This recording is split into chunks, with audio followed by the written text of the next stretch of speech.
तो चलिए भाई लोग, आज हम लोग बात करने वाले हैं मंजुलिका की पावर्स के बारे में कि कितनी पावर्स में डिफरेंस हो सकता है इनके। तो अगर आपको वीडियो पसंद आए तो चैनल को सब्सक्राइब करना ना भूलें और बेल आइकन को भी दबा दीजिए, क्योंकि आप लोग मेरे वीडियोस के लिए अपडेटेड रहे। और शेयर भी कीजिएगा अगर आपको इन्फॉर्मेटिव लगे तो भैया आप बात करते हैं। हम जब मंजुलिका की पावर्स की बात आती है तो सबसे पहले बात आती है इसके कैरेक्टर की, कि भैया कैरेक्टर कितना पुराना है और कितने साल पुराना है। तो अगर मैं बात करके चलूँ पार्ट 1 की हो, तो पार्ट 1 के अंदर हमें क्लियर कट दिखाया गया था कि भैया ये जो है वो आई थिंक 100 या 150 साल पुरानी बात है, और वो पार्ट 1 की बात थी। लेकिन तब जो उनके पावर्स थे वो इतने ज़्यादा नहीं थे, बल्कि मैं कहूँगा वो जो फर्स्ट पार्ट वाली थी उसमें कुछ ऐसा था ही नहीं, कोई गोश्त नहीं था। उसमें सिर्फ अवनी थी जिसकी मल्टीपल पर्सनैलिटी डिसऑर्डर की वजह से उन्हें ये चीज़ें दिखाई देती, मतलब वो खुद को इस टाइप का समझने लगती थी। और वो उसके बारे में हम बात नहीं करेंगे, लेकिन अब मैं खुद एक चीज़ के बारे में बात करूँ, जो रीज़न था कि भैया ये सब कुछ क्यों हुआ।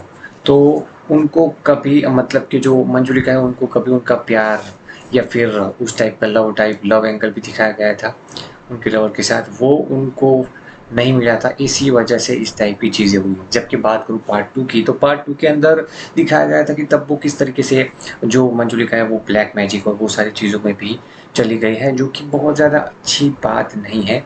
बहुत ही ख़राब तरीके से उन्होंने वो सारी चीज़ें करी थी।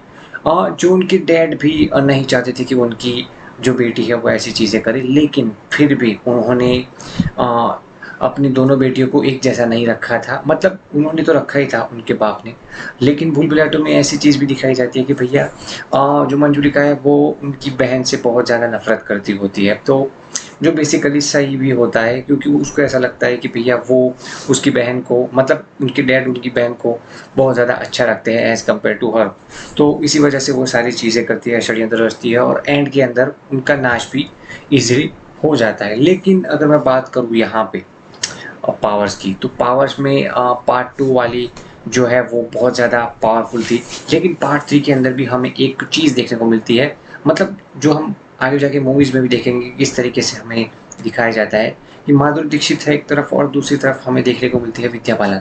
तो दोनों ही बहुत ज़्यादा ग्रेट है, दोनों ही बहुत बहन हो सकती है, जैसे कि पार्ट 2 में हमें दिखाया गया था।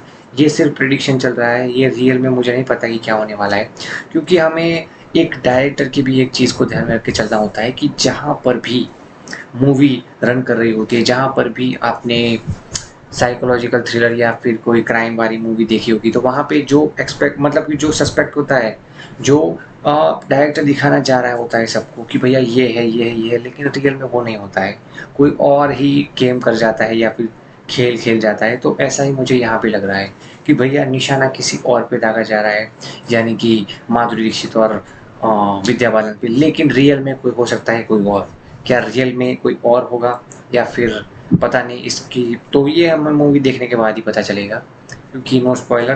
तो मैं यही बोलना चाहता हूँ कि भाई शायद से इनके पावर्स और भी ज़्यादा हो सकते हैं, क्योंकि हमें जिस तरीके से ट्रेलर में दिखाया गया कि जैसे वो खींच के लेके जा रहे थे, तो वैसे ही और एक दूसरे से लड़ाई फाइटिंग भी हो रही थी। तो ये फुल्ली यहाँ पे थ्रोन की बैटल होने वाली है, जैसे कि हमने बहुत सारी मूवीज़ों में देखा है, तो वैसा ही होगा। कुछ अलग चीज़ यहाँ पे नहीं देखने को मिलने वाली। तो मैं ये श्योर करता हूँ कि भैया ये पार्ट 3 और ज़्यादा पावरफुल हो मंजुलिका के लिए। तो यही कहना चाहता था, और तो कुछ नहीं था। तो बस आज के लिए इतना।